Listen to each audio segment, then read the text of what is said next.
My name is Jay Keflin, and I'm a firefighter and paramedic for the City of Long Beach Fire Department in Southern California. I'm here today to talk to you about preparedness. You know, the interesting thing about preparedness is it's about a conversation. It starts with you. It's the efforts that you take right now to prepare yourself and your family that can mean the difference between life and death. And I can tell you without question that those decisions that occur immediately during that disaster are essential to your success. Think about this.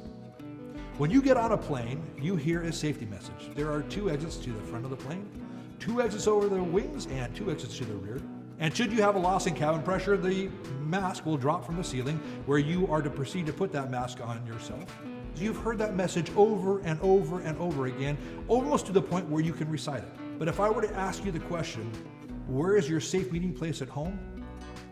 Oftentimes people can't tell me that. And I can guarantee you, a fire at your home is much more likely to occur than an aircraft emergency. The point is these conversations need to happen, and they need to happen today. There are little small steps that can make a big difference. There are 5 steps of preparedness that you can take right now to make a difference immediately. Start with getting alerts. Make sure you subscribe to those alert systems within your county or your local jurisdiction. Those are vital for getting information to take definitive action immediately. Make a plan. Make a plan as far as what you would do if a disaster were to strike. Pack a go bag.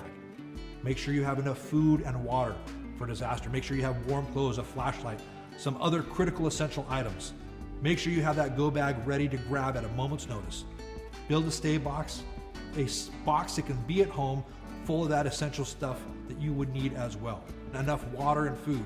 Water, a gallon of water per person per day.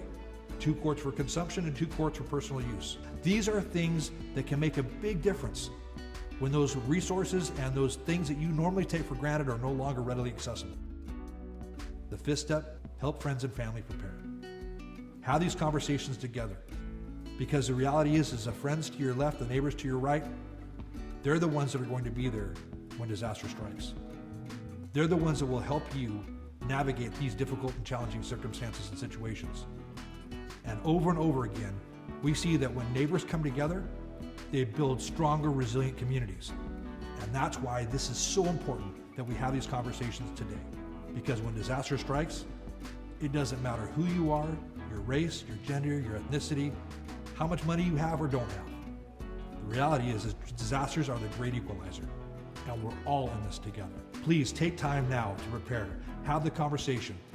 Visit us at listoscalifornia.org for additional information, because together we become resilient, stronger, and more prepared.